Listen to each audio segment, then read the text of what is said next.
Glad to have you all join us this morning and looking forward to a great discussion. Again, as Nolan said, if you do have questions, please feel free to use the chat feature. I know that when a question pops in my mind, I like to immediately type it in, and that way, then when the speaker has a chance to get to it, they can at the appropriate time later. To introduce our team, you've met Nolan. Nolan's our Director of Business Development for the Halderman Companies. We also have our two representatives from Northwestern Indiana. That'd be Julie Mathis, based out of the New Carlisle office for us, and then also Kelsey Sampson, based out of LaPorte. They both provide farm management, real estate sales, and appraisal services in Northwest Indiana, so that if you've got any kind of need related to your farmland, they are fully adept at handling that for you. So with that, we're going to talk about some farmland trends, real estate, as well as rental trends. And we'll try to keep things moving fairly quickly this morning. So if you do have questions or need more clarification on one of my slides, graphs, whatever it is, please let Nolan know and we will take care of that. So with that, I'm going to share my screen. And Nolan, let me know. Can you see that? Yeah, that's good. Great. So 2021, a year of surprises. I think one might argue, if we go back a year ago, the anticipated price of $7 for corn was likely not one of those things that anybody planned on. So it has been a surprising start to the year, and thankful that the pandemic may be on the wane with the vaccines that are coming out. But we'll get to that in a second, its impact on farmland values. Who is Halderman? Halderman was started 91 years ago by the guy in the middle of the screen, my grandfather, Howard Halderman. So we're a third generation owned company, family owned company based out of Wabash, Indiana. And for years, 91 years, we've been representing farmland owners. And you can see that list there of a whole host of different types of property owners. A majority of our clients are much like the people on this call. They're individuals and they own that farmland, but they probably don't farm it themselves. We tend to represent absentee landowners in our farm management services. Scope of business, we're managing almost 700 farms, 240,000 acres in 19 different states. We also do real estate brokerage. So you'll see our farms are sold private treaty, or they might be sold at public auction, and you would see those advertised in a whole host of venues. And then this past year, we did over 900 farm appraisals. Now, Farm Credit does their own, they have their own internal appraisal staff, so we don't do any appraisals for Farm Credit services. But we do it for a lot of other lending institutions, as well as a lot of estate appraisals. So if somebody passes on, that property has to have a value determined for estate purposes. And I think the most important thing on this slide is just the average tenure of our staff is greater than 20 years. And that's a blended average. We have some folks that have been with us 40 plus years, believe it or not. And then we have some that have joined us just in the last couple of years, not mentioning anybody's name like Kelsey's. But that average lets us bring to the table a whole wealth of knowledge, and knowledge about services, knowledge about the area, trends, farmers, the whole gamut. And then here are the 19 states that we're providing services in today. So with that, we're going to talk about farmland values. And you can see my title here says the values are strengthening, and they certainly are. So if you're an owner of farmland, that's great news, right? But if you're a buyer of farmland, it might make it a little more of a challenge today. So one of the things that we see in this marketplace is that there's a lack of farms for sale. And I don't know if you have looked at recently at the Farmers Exchange or Indiana Agri-News, Prairie Farmer, but you're probably not going to find a lot of farmland sales advertised in those. And there really has not been any outside motivational driver of farmland sales in the last 8 years. Tax law change would be one of these major drivers. And of course, Mr. Biden last week proposed some potential tax law changes. And so that impact will be remain to be seen the rest of this year and monitored as Congress actually starts to debate those tax law changes. But so far, there have not been a lot of outside drivers promoting somebody to sell. So as I said, the number of sales remains well below normal, especially larger parcels. And that has helped support cropland values. Now, cropland honestly has been in a stable sideways pattern for the last 5 years. And I'll show you that here in a second. But now, and I think Indiana, the Federal Reserve Bank said that Indiana cropland values moved up 9% in 2020. And moving up, I would argue, again in 2021. We also have some other land out there in the rural landscape that is not just row crop. It's recreational land, it's timberland, it's rural residences. And those values have all moved higher as well. Low interest rates certainly helps that. It helps cropland as well. But the COVID dynamic has been kind of interesting.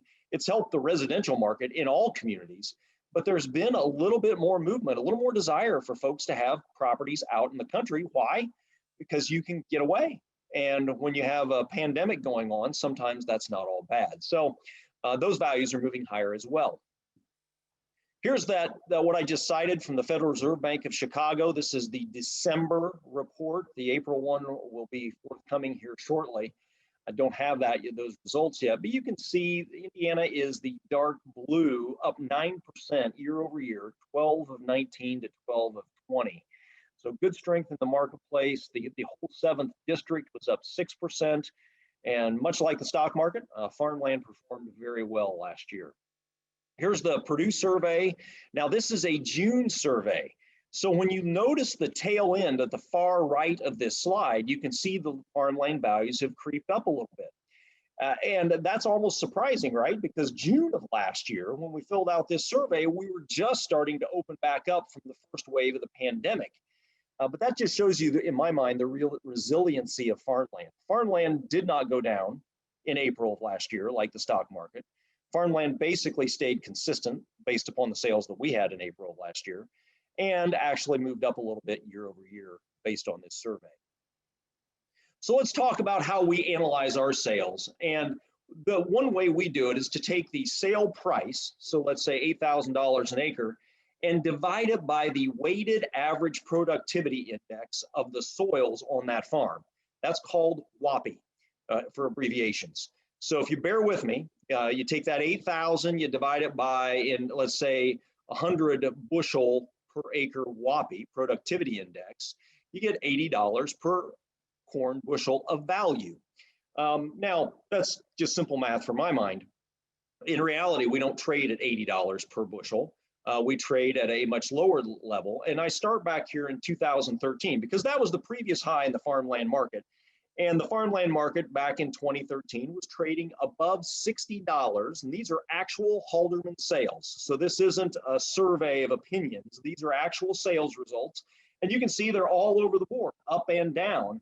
But on the trend line, that red trend line, it shows that we were right above $60 per corn bushel of productivity index. So the way you use this is you might go online, you could map your cropland field and come up with the average productivity index for the soils that exist there. And with that number, you could multiply it times $62 back in 2013, and that might have indicated a rough value for your property back then. Obviously, you see all the variability there. So it's not, this would not be a tool to use in lieu of an appraisal. It just gives you a little bit of an idea. Now, what happened? In 2014, we started above $60, but we end the year in the mid 50s. And that was when commodity prices had started to really decline. Production was not bad in 2014. It was really all about the commodity price decline. 2015 was even more of a movement down. And we started the year, I kind of reverted back above $60 for a brief period of time, but we ended the year at $50 per productivity index bushel. Then this sideways channel that I talked about earlier, we've been for 5 years basically not doing much in terms of farmland, right at about $49 per productivity index bushel. And here's 2016, here's 2017, maybe at 48 to 52. Here's 2018, again, kind of looks similar to 16, hanging at 49 all year. 2019, starting at 45, ending above 50. And then 2020, again, starting below 50, but ending in the low 50s. And this would indicate that increase that the Federal Reserve Bank discussed. Now, what has 2021 done? Never went below 50. In fact, started at 52, and we're in the 53, 54 range on our sales for this year. I would like to point out this is not a huge number of sales in this sample size because we just haven't had that many sales this year, though. The market has been very thinly traded. So here's the overall trend line for the last 5 years. And as I said before, it's been pretty static, right around $50 per productivity index point. Here is another way to look at that graph, and it's in a bar chart. Again, fairly flat for the last 5 years, and now we're moving upward. So here are some sales. I just went back to November. If you look at the per acre amounts on the left, I'm sure you've read some of these bigger numbers in various articles from Iowa or Illinois, where sales have been 12, 13,000 an acre. Sounds strangely like 2013 again. But that has also occurred here in Indiana. Wabash County, literally across the street from where I sit at this moment, brought 10,400 per acre, $60 a whoppy. But if you kind of look at those whoppy scores there in November and December, all above 50, some above 60. Now, there's a St. Joe County, which is not far from Northwest Indiana, at 42. So that doesn't mean, you saw the variability in each of the charts that I showed. So you're going to see that in some of these sales results as well.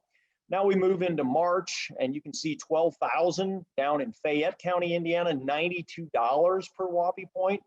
That was an anomaly in my mind. It was a property that adjoins the city limits, although it was sold for farmland purposes. But you can see those kind of oddities sometimes occur in an auction circumstance. And there's some 46, 47, 58. And then we get into the sales that we did just at the end of last month. That Shelby County sale, if you shrink out the woods and the pond and the home, our manager down there felt that almost was about 12,000 per cropland acre for that property. But if you had something rough and rolling, more like what the Clay County sale was, 4,100 exists. So a lot of disparity in the market, but it certainly is stronger today than what it has been. Here's some of the private sales, again, very consistent with what we saw on the auction side. We do have an app if you want to look at the Halderman, download the Halderman Company's app, either for your Android or Apple system. You can take a look at our sales and get all those results right there if you'd like. So back in March, I asked our team, what is your opinion? Again, this is an opinion of the percent change in farmland values from September of last year to March of this year. And you can see that most everyone was very bullish. Best cropland, average cropland up anywhere from 5 to 20%. Woodlands also very strong, and the same for your rural building sites and residences. Livestock facilities still a little bit weaker. I did ask them, no, I guess we did a survey, looked at our actual sales, who buys farmland today? And that's always a little bit of a change throughout the years, but you can see it's still a majority farmer buyers. When I say farmer buyer, that means somebody who actually drives the tractor and plants the crop. And so those guys that you see out in the field. The farmland investor, that is not necessarily an institutional buyer or some fund out of New York. Most of the time, that's going to be an investor that's local. So let's say somebody who is an attorney in LaPorte, for example, and they want to own farmland in Northwest Indiana as part of their investment portfolio. That's the typical farmland investor that we see participating in our sales. Now, number of sales compared to previous years. As I said earlier, it's been a very thin market. And our opinion, these are the 20 plus people that I surveyed, 79, 80% of them said fewer sales than what we've seen in previous years. And the dominant purchasers in the entire land market. So that previous slide was our sales results. This is their opinion. And you can see it almost matches 57, 60% farmer and 43% farmland investor. Now the Purdue Ag Barometer, I think this is something that you might want to set up and look at. These reports come out in the first week of every month. It's a monthly report. They survey 400 producers from across the United States, not just Indiana, but across the US. And they ask them a series of questions. But one of the primary questions is, how do you feel about the current economic conditions and how do you feel about the future conditions in agriculture? And again, it's a feel. But bottom of the market on this barometer was 96 back in April of last year. That should surprise no one. The country was shut down. A lot of concerns about what could COVID do, both personal health as well as your family. So a lot of people didn't feel real optimistic. But then we started to be able to plant the crop. Operations went normally in agriculture, thankfully, because we were deemed an essential business, and attitudes quickly ratcheted up. And then we started to see China make some purchases of commodities. And when you layer that on top of some of the government support payments, honestly, the opinion has been as high as it's ever been the last 5 or 6 months. And therefore, no surprise why farmland values have jumped up as significantly as they have. Those things kind of move in the same trend. So the barometer is something worth watching. It's a leading indicator of where I think land values are going to go, and certainly bullish would be the current trend. Just out of curiosity, you might wonder, well, what is the range on this index? It is 0 to 200. So if you felt average about things in agriculture, you would score it 100. And you can see in agriculture, we tend to be a little more optimistic. Really, who would take the risk that you take every day on the market, on the weather, if you weren't optimistic about what happens in agriculture? So not a surprise that generally we're above 100, but I think that's just an interesting tidbit. So farmland debt, we'll start there. Obviously, Farm Credit is the major provider of farmland credit out there in the state and across the United States. And debt has been creeping up, so it is worth discussing. And you can see here, farm sector debt has gotten back almost to where it was inflation adjusted back in the 1980s. So, okay, that's a lot of debt out there. Now, the interesting thing is non-real estate debt is much less than what it was back in 1980. Real estate debt is a little bit higher. So is that really concerning? Well, it is in terms of total dollars, but here's the second factor, and that's interest expenses. Now, those of you that were around in 1980 would recall that interest rates were 15% or more on some mortgages. Certainly, we are not anywhere close to that today. So the interest expense is markedly lower than what it was in the 1980s. And a lot more of the mortgages that are being used are fixed rate. So we've locked in these long-term interest rates at low levels. And I think that's going to be very supportive and bullish for agriculture going forward. And one of the reasons why we don't see a 1980s crash forthcoming and haven't seen it so far. So that interest expense, it's important for the federal government, just like it is for those of us with debt on farms today. Here's the solvency ratios. If you go think back to your accounting classes, debt to equity ratio, debt to asset ratio, and again, just showing that we're not anywhere close in terms of those ratios to what we were back in the middle 1980s. Part of that reason is our farmland values have remained very high. So your equity and your asset numbers, your denominators, have continued to be strong, even though debt has creeped up. Now, here's another way to look at debt, and this is debt divided by income. And when it goes above a 4 or maybe a 5, where debt divided by your farm income is above a 5-to-1 ratio, that is a warning sign of economic troubles on the horizon. And we certainly were above that number for the 4 out of the last 6 years. But you can see it's kind of been declining for the last 6 years, and the last 2 years we've been at 4 or below. So that would suggest that we're not really in a concerning time period. Why? Go back to 1976, 77, and you can see what happened there when we went above 5, and then that kind of led into the 1980s. Share of farm loans delinquent, and I've just got a couple slides on this. It's less than 2.5%, and honestly, long-term trend, this goes back to the 1980s, the long-term trend, we're right at trend line. Working capital is a concern. Working capital has been really eroded the last 5 years, 6 years. And you can see where it peaked way back there, and I don't have, look at that slide. At 2012, we were up at 37%, and now we're down at 12%. I would argue that number goes up, right? Because we had pretty good incomes from last year. We're going to should have pretty good farm incomes in 2021. Obviously, we've got a crop to get planted and harvested, long way to go. But I would project that working capital number does increase slightly this coming year. But when it's been eroded like that, that becomes a concern as to what happens if we get into tight financial times. Here's real working capital, and you can see back in the 2010s it peaked, and we've been in that decline since. Farm bankruptcies, not really a lot of reason to speak about these at the current economic times, but I'll just mention 2020, there in the middle of the slide, was a 7% decline from 2019. This is all of the United States, so it's not just Indiana. 552 bankruptcy Chapter 12 filings in 2020 across the US. That is still at 10% or less than 10% of what they were back in 1987. So not even really close to what we experienced back in those times. So where do we go from here? Where are values headed? We've talked about where they've been, and farmland values, I think, are really based on three things: farm incomes, interest rates, and supply.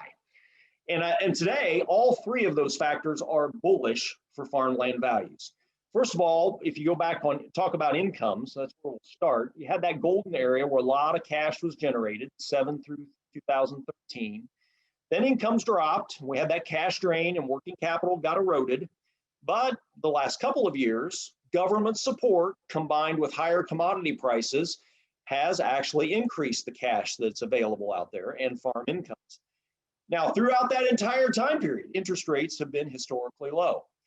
I've said this many a time in presentations. My first car loan in 1988 was at 8%.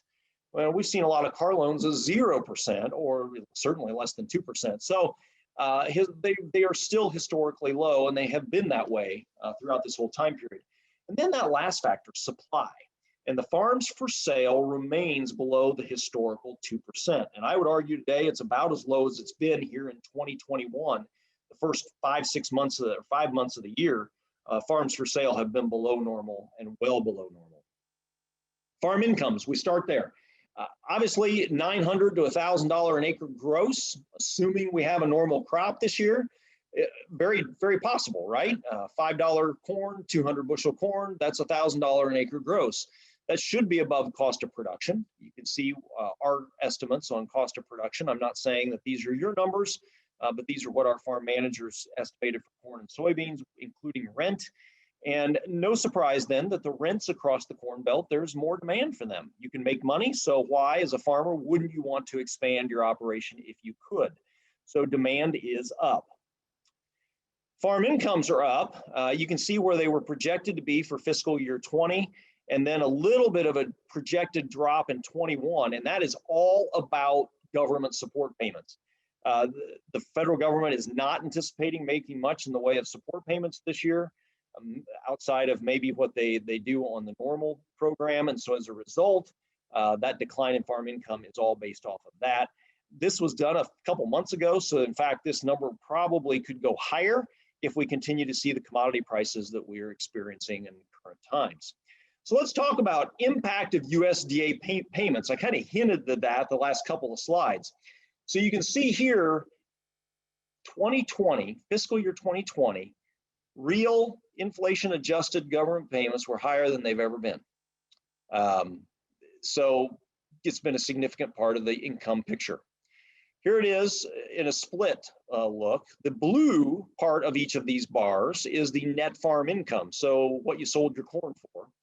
Your direct payments are in orange, and you can see how significant they were way back in the late 90s, early 2000s, and what they are right now. Very similar in terms of their overall depth. Real net cash farm income, once you take the government program payments out, again, this goes through 2020. So I think that's important to know that these higher commodity prices are not all reflected in this chart, but it's been in decline. Really, net farm income has been if you didn't include the government program payments. I put these slides in here in the last couple of weeks. I saw this out of the AEI guys out of Nebraska. This is the China's purchases of U.S. soybeans and then also corn. And this gives you historical perspective.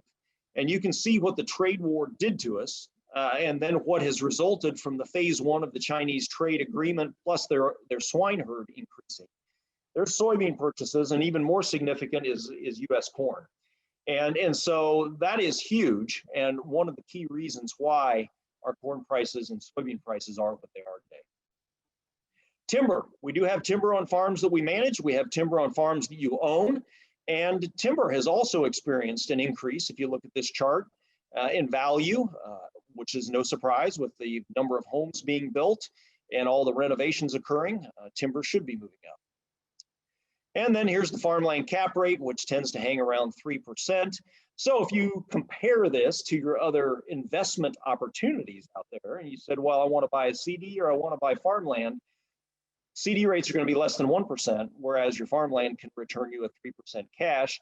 Farmland has a 0 vacancy rate, so it tends to be an attractive investment when you compare it to something like other fixed income items like bonds or CDs today. So cash rent results, I did ask our staff, we're still talking about farm incomes here. This is landowners' portion of the farm incomes. I asked them what happened between September and March in terms of their cash rent results. And you can see 3 of our representatives felt like the market moved higher and 7 were steady. And that comment there at the bottom, negotiated too early. I think that is one of the things, one of the key elements in the cash rent negotiations that we experienced this year. If you negotiated those rents in October or November, cash corn was in the high 3s, low 4s. And so as a result, we didn't see near the increases in rents that we might experience coming into 2022, largely because the full amount of the increase in commodity prices was not yet set.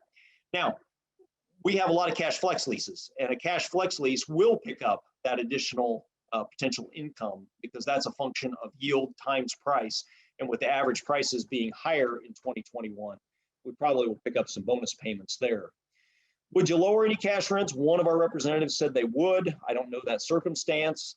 Supply and demand for farmland. What is the supply of farmland for rent? And most everybody said it's about the same or less. Demand to rent, so there was certainly more demand to rent land, but there was just not that much available. And then did you have any tenants default on a lease? You know, we've got 600 farms, so percentage-wise, we had 0. That's just normal for us. Our tenants do what they say they're going to do. They make their payments, and it's just not an issue. And then did you have any tenants give up their lease rather than renegotiate? One person did. Again, probably occurred early in the fall, not lately. So here's the Purdue survey. This was June of 2020, and you can see that through into 2020, there was an increase in rents. You'll probably see another increase in 21, and then I would project more into 2022. So we'll get down to our forecast here and then turn things over to farm credit. So you look out there, you got these long-term world demand fundamentals, and we really saw that come home to roost in the last 8 months. I would argue that we used to have a huge storehouse of grain. Federal government used to own a lot of it, and that could buffer swings in demand. But you saw with the Chinese herd rebuilding, and they got down in low supplies of corn and soybeans, when they start buying, that just-in-time delivery had to happen. And when you get any kind of hiccup in Brazilian corn production or delay in some of that, they can have a major price impact here in the United States. So the world demand fundamentals for food continue to be bullish for agriculture, and we really saw that happen in the last 8 months. Interest rates are still very favorable. The Chicago Federal Reserve said the average mortgage rate for farmland in the 7th district was 4.1%, and that's the lowest in their recorded history. Pretty low cost money today. And then supply of farms for sale remains low and certainly lower for now. Government support in 2021, I put question marks around that because I just don't think we're probably going to see a lot of that, and probably no real justification for it either. And then is cash increasing? Hopefully it is on your farms, and I would expect it to. Cropland values are in an uptrend. We're thinking 5 to 10% up again this year on top of the increase that we saw last year. And I also would suggest that we foresee markets stronger in timber, recreation, and rural residential land. Now, if I was going to be negative at all, I would suggest to you that the average to below average farms, kind of those hassle farms, where, in fact, we had this happen in an auction a couple of weeks ago, where we had a small piece, 5 acres, I think, and an adjoining landowner said, no, I don't want to bid on that. And our ringman said, but it adjoins you. And he said, I can't take my equipment. I can't get my planter into that field. I don't want it. So that's my point on these below average hassle farms. With the bigger equipment that we have today, you may find those to be less desirable. Now, they might be from a recreational standpoint, but that is a lower price point than what farmland is. So I think there's probably more bifurcation in cropland versus recreational land today than what we've experienced in the past, and these below average farms would fall into that.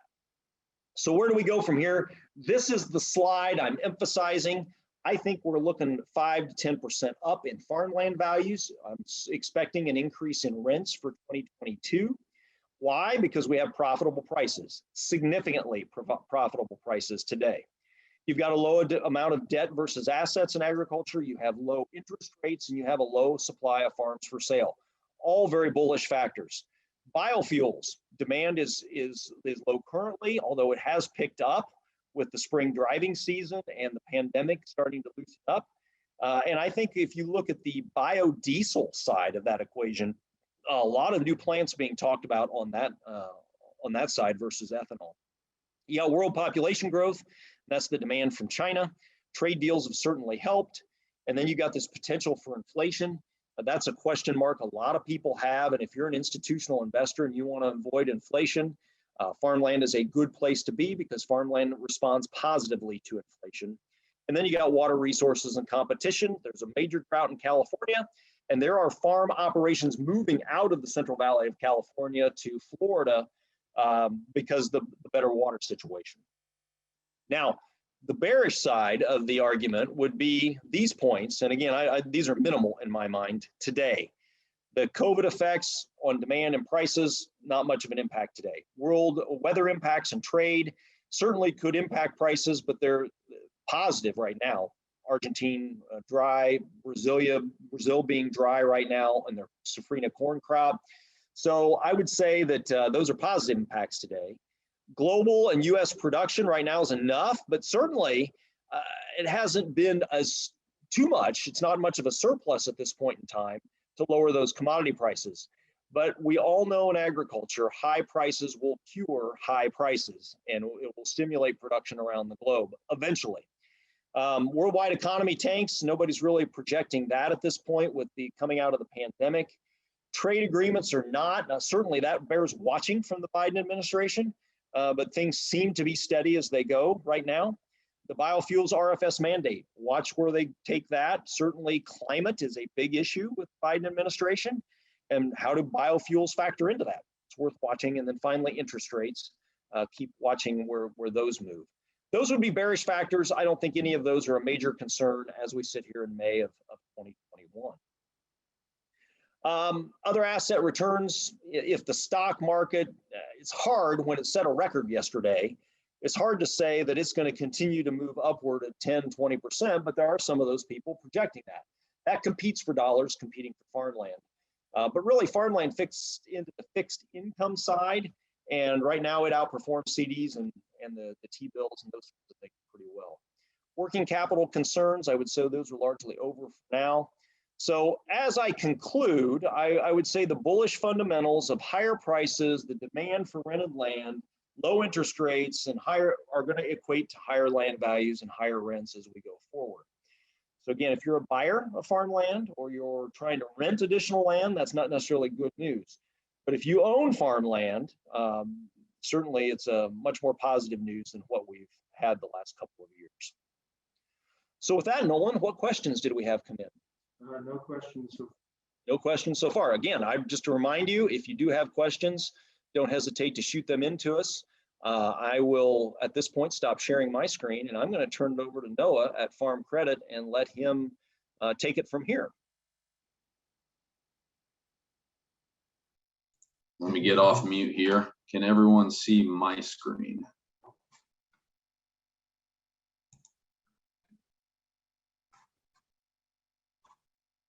Can you guys see that?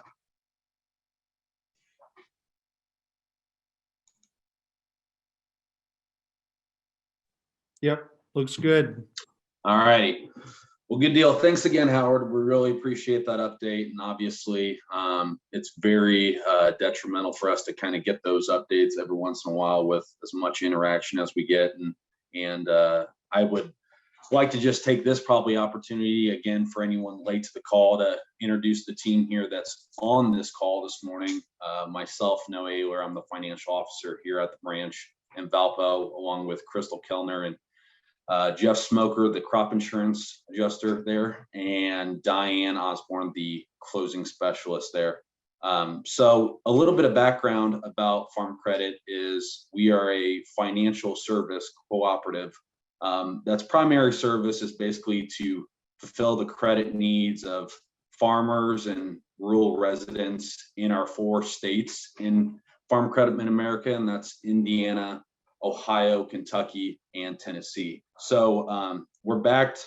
Well, actually, we've been serving our customers for close to over a century now and backed with over about $28.8 billion worth of assets. And we'd just like to take the opportunity today to just kind of expel kind of some of the new developments or what's going on with farm credit today.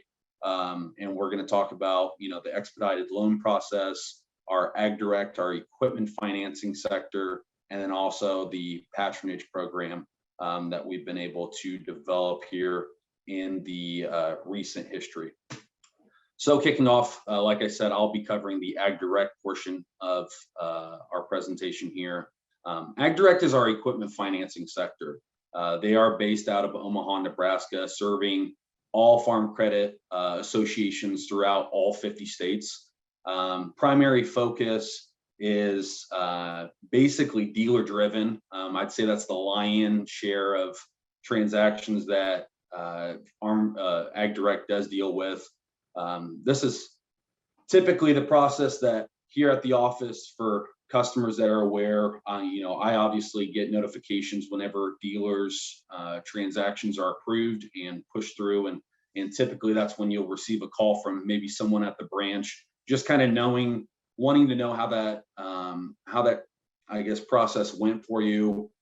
Any issues or anything that came up is definitely what we try to reiterate and hit home on, just to make sure that your experience is always great.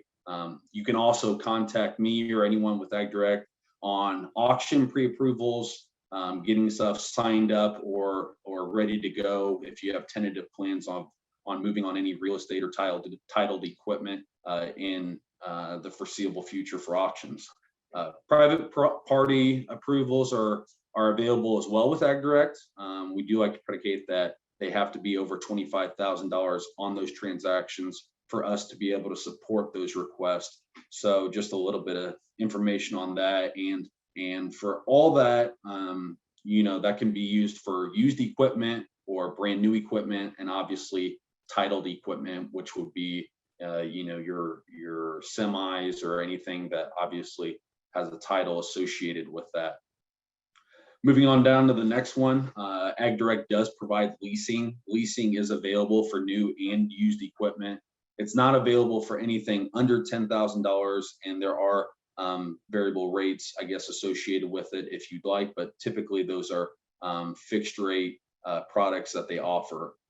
Refinances and purchases of, like I said, brand new equipment and used equipment are available with Ag Direct. And also they've got a really nice package for the irrigation financing, which can be used just like anything else. They can refinance existing equipment or obviously help you purchase new stuff on the farm.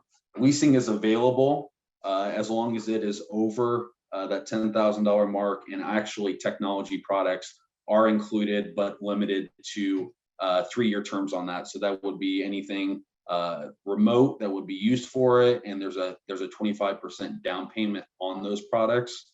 And then they also provide conversion products for sprinkler packages, panel upgrades, anything like that that would be sold separately. And there is a 20% down payment limit, or basically the way to get into that program is you have to have about a 5-year term on it with a 20% down payment.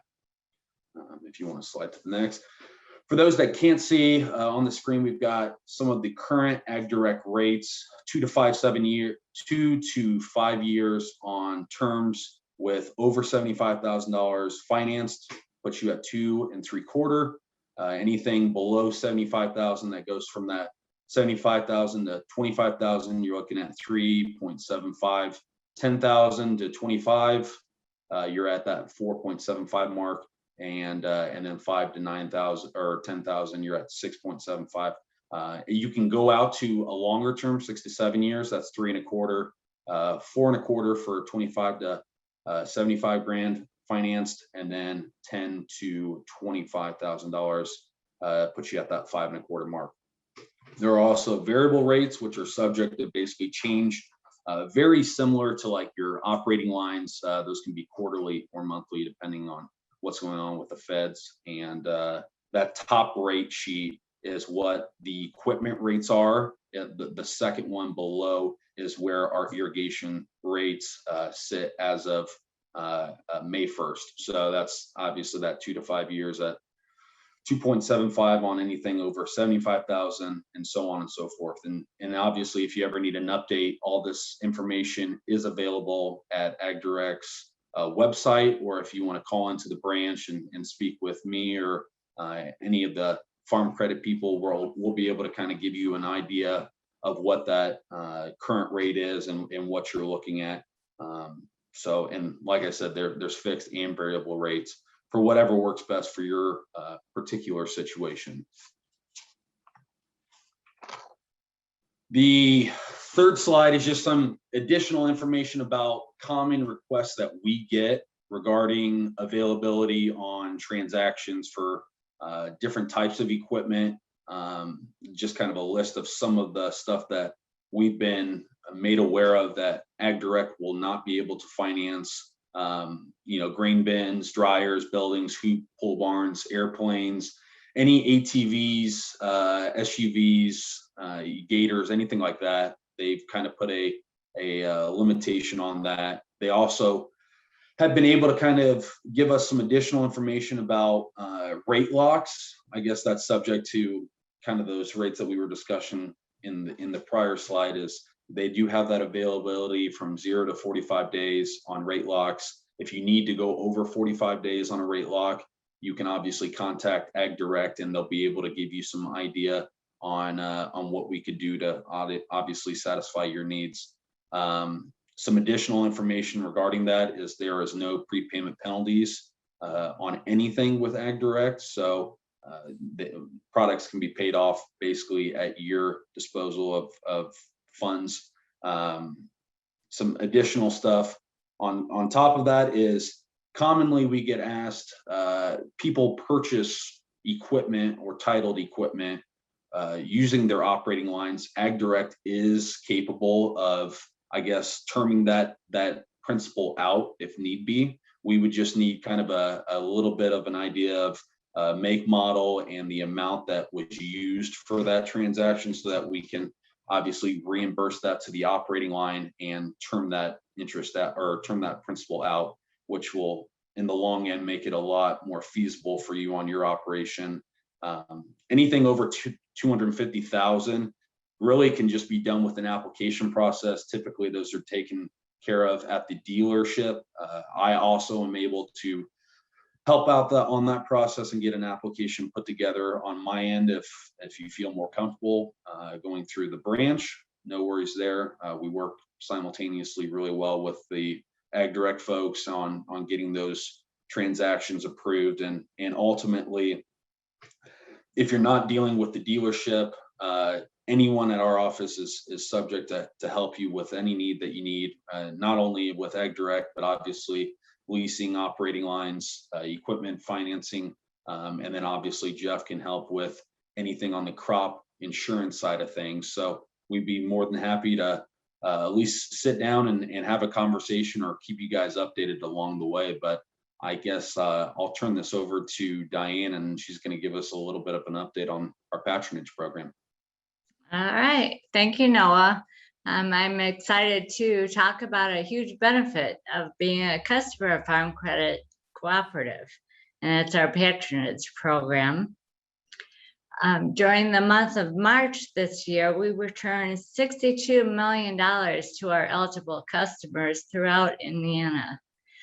As a customer-owned cooperative, Farm Credit understands that extra capital can make a big difference in a customer's operation. And despite the challenges we faced in 2020, our cooperative continued to grow. The patronage payment is not a guarantee. Our association's board votes to approve the program annually, and the amount that each eligible customer receives is determined based on his or her transaction level from the prior year. This is the 5th year we have been able to return a share of our earnings to our customers. You can see by the graph that the amount that we have been able to return to the customers has increased every year. This showcases the power and benefit of belonging to a cooperative and indicates that Farm Credit is in a strong position to provide sound credit through good and challenging times, now and into the future. And patronage is based upon earnings and is not funded by rate increases, and rates are not increased to pay patronage. So that's important to understand. And we also want to thank all of our customer owners who have strengthened Farm Credit for the purpose of securing the future of rural communities and agriculture. And now I'll turn it over to Crystal to go over our small loan application. Thank you, Diane. My name is Crystal Kellner, and I'm the account specialist here in Valpo. I'm going to talk to you about the small loan application that we have. This is something new, targeted to smaller loans that you as a customer, potential customer, can apply for online. And this is the easiest way for you to access that application online is apply.e-farmcredit.com. We like to think that we will be more customer friendly on some of the services we offer online besides the online banking. This new application online is quick, simple, and very competitive. It takes less than 10 minutes to complete the application. And of course, it is on a very secure platform when you put in your application. This simple step-by-step process will also help with tips as you go through the process, and we'll show you that here in a little bit. And we've had customers that can access this online application from their phone, their computer, their tablet at any time of the day. We have seen customers apply for loans late at night, early in the morning, before we even come in the office. And then as account specialists, one of the things that we do continually keep track of the online application queue to see when these drop. We will be able to get you a answer very quickly. The turnaround time for these loans is very fast. These are for new term loans, new line of credits, and we're looking at $75,000 or less on these loans. We also offer flexible payments and different term options that we would on our other lines or loans. So this also includes equipment pricing if we cannot do it through Ag Direct, and the loans to Amish also have special program codes as well. Some of the things that it does not include, it excludes the budget notes, loans to employees, consumer purpose loans, and consumers classified as substandard viable and other special programs and designations. Again, like I said, $75,000 or less.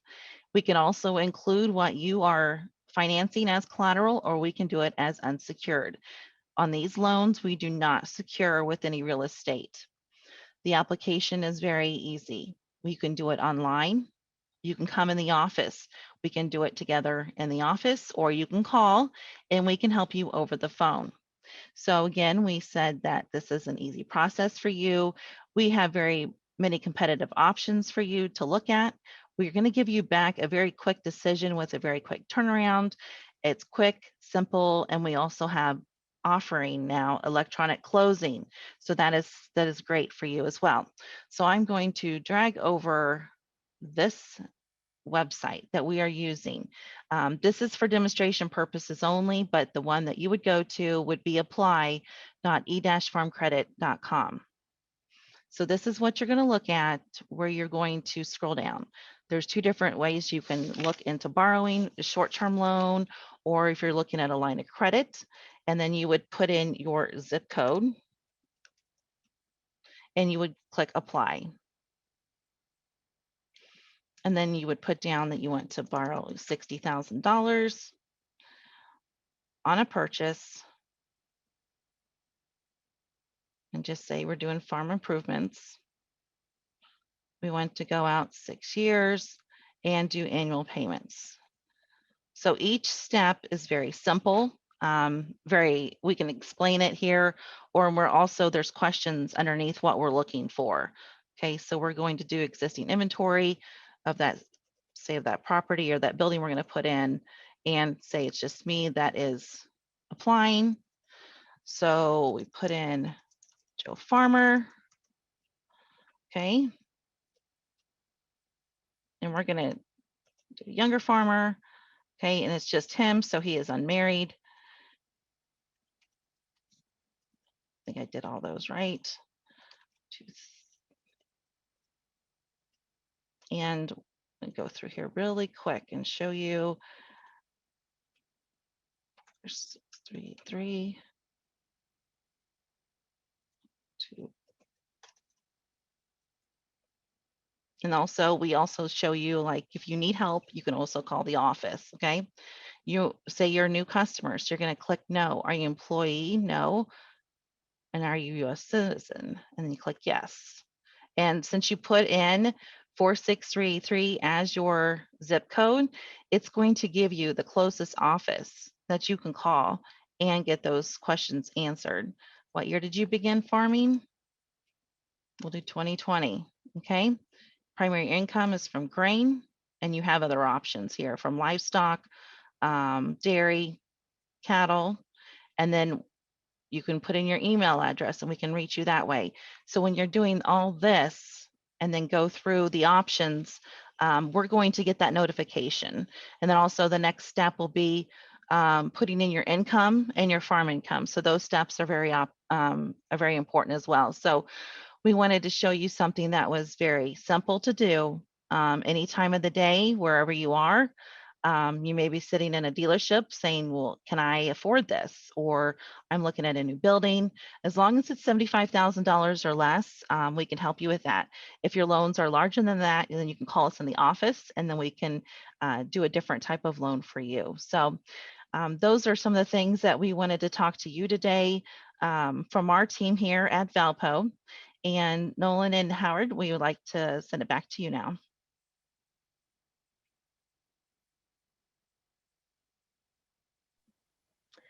All right, thank you so much.